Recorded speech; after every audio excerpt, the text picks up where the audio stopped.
Here's a live look at the big board, stocks and Stockholm. The headline is Wall Street awaits word out of trade talks between the United States and China in Stockholm right now.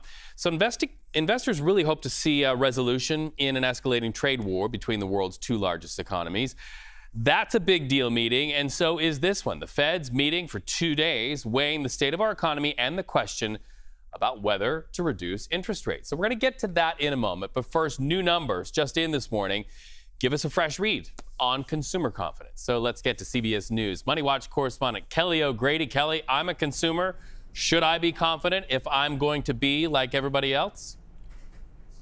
Well, the data says that most consumers are feeling a little bit more confident. So the Consumer Confidence Index, it essentially tracks how people are feeling about the economy, their financial situation, as well as the labor market and inflation trends. And it breaks it up into how people are feeling right now, as well as how people are feeling about things over the next 6 months. So at the top line level, sort of add all of that together, it ticked up modestly.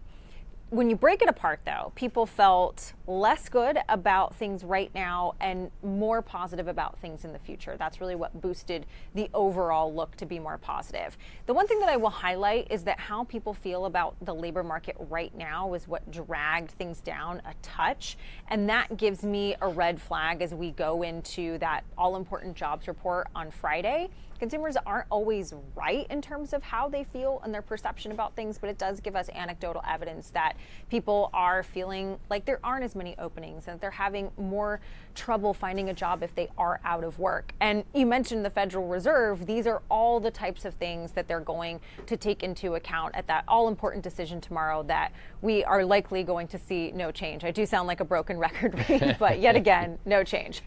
All right. Well, maybe someday you'll be able to come on and say, change, and we will jump. I promise. I will do it on live TV. We're also hearing about those talks between the U.S. and China, talking trade deals. They're wrapping up in Sweden. Any headlines yet to come out of that? Yeah, so actually right before I hopped on with you, I was listening to the press conference. Treasury Secretary Bessent and Trade Ambassador Jameson Greer are speaking to reporters right now. They just wrapped up those talks and they're giving a readout.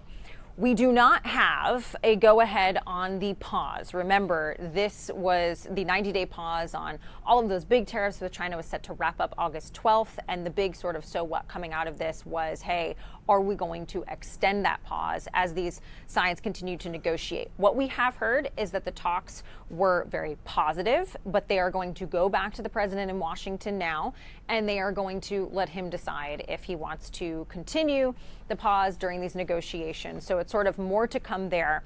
I did find it very interesting. One reporter asked about whether there were discussions about chips and export controls on the U.S. not allowing China to have the most sophisticated chips when it comes to artificial intelligence development. That's been something very important for the Chinese to get their hands on, something that the U.S. doesn't want.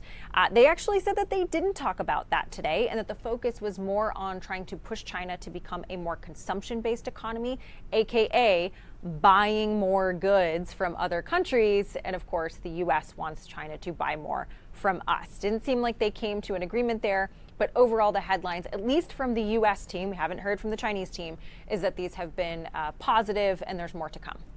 Well, let's get our viewers caught up on what we talked about the last time you and I were in these boxes on virtual reality television, and that is, of course, the historic merger in the railroad industry. It's not only about the merger, but what it could mean in a larger sense. That's right. This is going to be the largest railroad industry merger in history. We're talking over $80 billion, and it would create the first coast-to-coast freight rail operation owned by one company. Now, the big question is, does this get approved? The Trump administration, this is going to be their first big test when it comes to antitrust concerns. I will tell you, though, since we last spoke, Reed, the union that represents the largest union when it comes to labor in the rail industry is opposing the merger. They had this to say, quote, "We approach this development with measured skepticism rooted in the real-world impact such consolidation could have on rail workers, safety, service quality, and the long-term health of the freight rail industry." That is certainly something that the administration will be taking into account when they look at this deal, but that is going to be months and months ahead. These things take time, Reed. All right. Well, we've got something to do. Job security for the next several months. Kelly O'Grady, thank you so much, my friend.